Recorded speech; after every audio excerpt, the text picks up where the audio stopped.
ఆకాశవాణి ప్రాంతీయ వార్తలు చదువుతున్నది కె సుగుణ.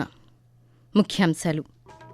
ఆంధ్రప్రదేశ్ రాష్ట్ర శాసనసభ సమావేశాలు ఈ రోజు నుంచి ప్రారంభం కానున్నాయి. తెలంగాణలోని మున్సిపల్ ఎన్నికల పోలింగ్ మరి కాసేపట్లో ప్రారంభం కానుంది. మత్స్యకారుల సంక్షేమమే ఆంధ్రప్రదేశ్ ప్రభుత్వ లక్ష్యమని విద్యుత్ శాఖ మంత్రి గొట్టిపాటి రవికుమార్ పేర్కొన్నారు.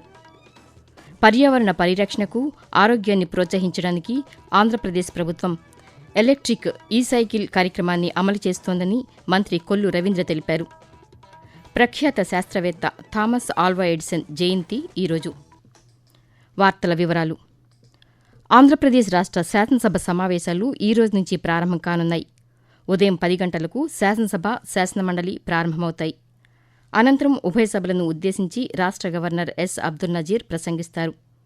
అనంతరం బిజినెస్ అడ్వైజరీ కమిటీ బీఏసీ సమావేశం జరగనుంది. ఈ సమావేశంలో శాసనసభను ఎన్ని రోజులు నిర్వహించాలన్న అంశంపై చర్చించి నిర్ణయించనున్నారు. ఈ సమావేశంలో 2026-27కి సంబంధించిన రాష్ట్ర బడ్జెట్ను ఆర్థిక శాఖ మంత్రి పయ్యావుల కేశవ్ ప్రవేశపెట్టే అవకాశముందని ప్రభుత్వ వర్గాలు తెలిపాయి. తెలంగాణలోని మున్సిపల్ ఎన్నికల పోలింగ్ మరి కాసేపట్లో ప్రారంభం కానుంది. రాష్ట్రంలోని 116 మున్సిపాలిటీలు, 7 కార్పొరేషన్లకు ఈ ఉదయం 7 గంటల నుంచి సాయంత్రం 5 గంటల వరకు పోలింగ్ జరగనుంది.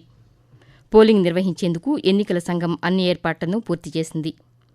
ఎన్నికల కోసం 8,203 పోలింగ్ కేంద్రాలను, 16,301 బ్యాలెట్ బాక్సులను ఎన్నికల సంఘం ఏర్పాటు చేసింది. మొత్తం 12,930 మంది అభ్యర్థులు ఎన్నికల్లో పోటీ చేస్తున్నారు.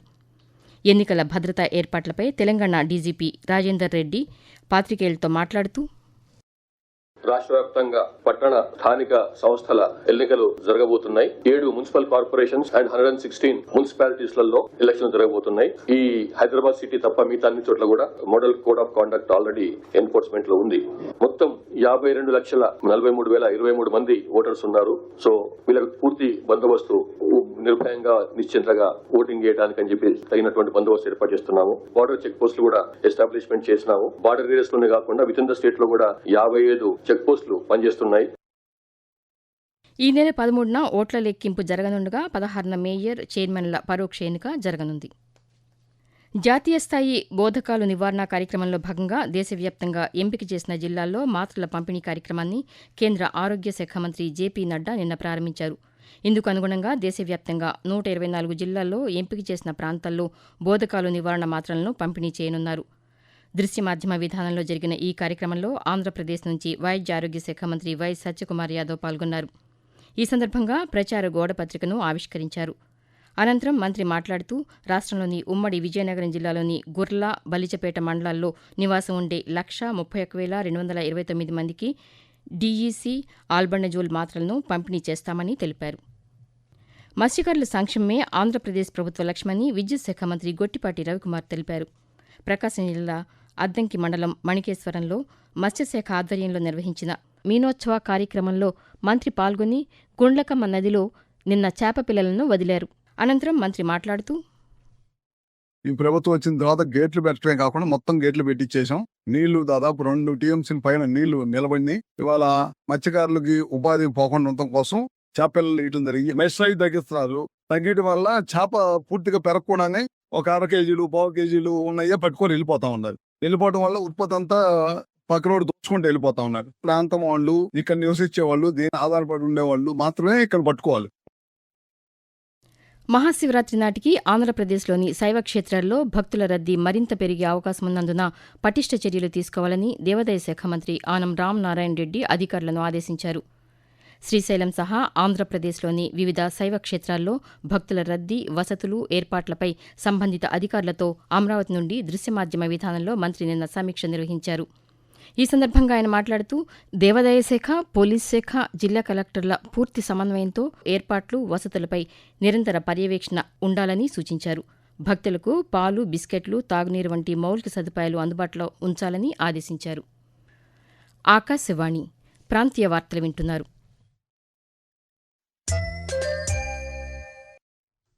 పర్యావరణ పరిరక్షణకు, ఆరోగ్యాన్ని ప్రోత్సహించడానికి ఆంధ్రప్రదేశ్ ప్రభుత్వం ఎలక్ట్రిక్ ఈ-సైకిల్ కార్యక్రమాన్ని అమలు చేస్తోందని గనుల శాఖ మంత్రి కొల్లు రవీంద్ర తెలిపారు. కృష్ణా జిల్లా మచిలీపట్నంలో నిర్వహించిన ఈ సైకిల్ కార్యక్రమంలో భాగంగా స్వయం సహాయక సంఘాల మహిళలకు సైకిళ్లను మంత్రి నిన్న పంపిణీ చేశారు.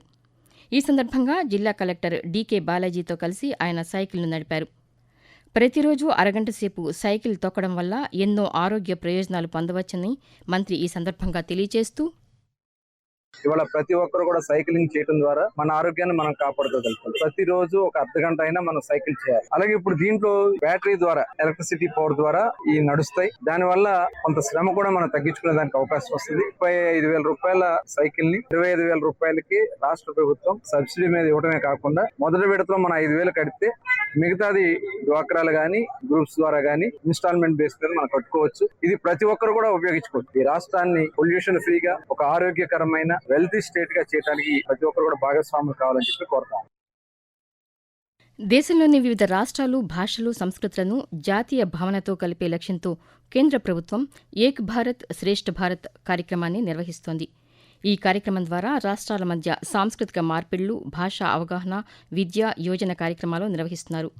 ఏక్ భారత్ శ్రేష్ఠ భారత్ కార్యక్రమంలో భాగంగా ఆంధ్రప్రదేశ్ను పంజాబ్ రాష్ట్రంతో జత చేశారు. దీని ద్వారా ఆంధ్రప్రదేశ్ విద్యార్థులు పంజాబీ భాష, సంస్కృతిని, పంజాబ్ విద్యార్థులు తెలుగు భాష, సంస్కృతి గురించి అవగాహన పొందనున్నారు. విద్యా సంస్థలు, కళా బృందాలు, క్రీడాకారులు పరస్పర రాష్ట్రాలకు వెళ్లి ఆయా ప్రాంతాల స్థానిక సంప్రదాయాలను తెలుసుకుంటున్నారు. దీనివల్ల యువతలో జాతీయ సమైక్యత మరింత బలపడుతుందని అధికారులు తెలిపారు. మానవ జాతిని ప్రభావితం చేసిన విద్యుత్ బల్బు, ఫోనోగ్రాఫ్ లాంటి అనేక ఉపకరణాలను కనుగొన్న ప్రఖ్యాత శాస్త్రవేత్త థామస్ ఆల్వా ఎడిసన్ జయంతి రోజు. తన ఆవిష్కరణలతో సమాజం రూపురేఖల్ని పూర్తిగా మార్చివేసిన ఆయన 1847 ఫిబ్రవరి 11వ తేదీన అమెరికాలోని మిలాన్లో జన్మించారు.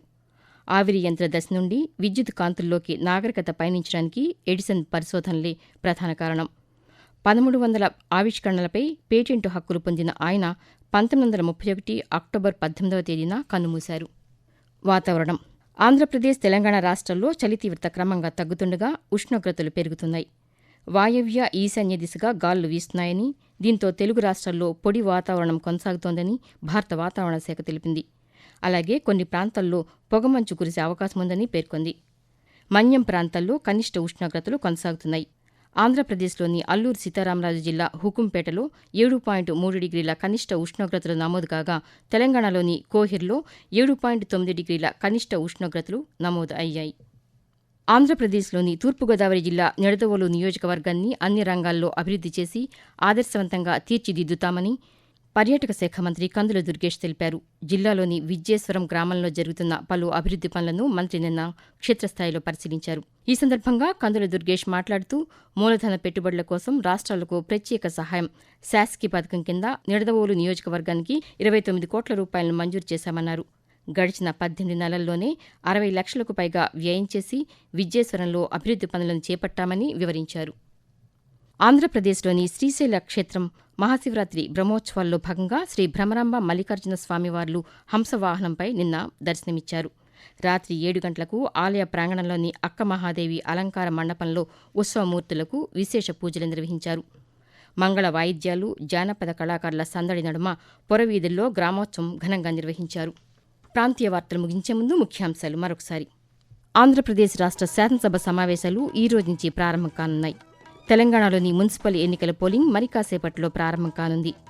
మత్స్యకారుల సంక్షేమమే ఆంధ్రప్రదేశ్ ప్రభుత్వ లక్ష్యమని విద్యుత్ శాఖ మంత్రి గొట్టిపాటి రవికుమార్ పేర్కొన్నారు. పర్యావరణ పరిరక్షణకు, ఆరోగ్యాన్ని ప్రోత్సహించడానికి ఆంధ్రప్రదేశ్ ప్రభుత్వం ఎలక్ట్రిక్ ఈ-సైకిల్ కార్యక్రమాన్ని అమలు చేస్తోందని మంత్రి కొల్లు రవీంద్ర తెలిపారు. ప్రఖ్యాత శాస్త్రవేత్త థామస్ ఆల్వా ఎడిసన్ జయంతి ఈరోజు. ఆకాశవాణి ప్రాంతీయ వార్తలు ఇంతటితో సమాప్తం.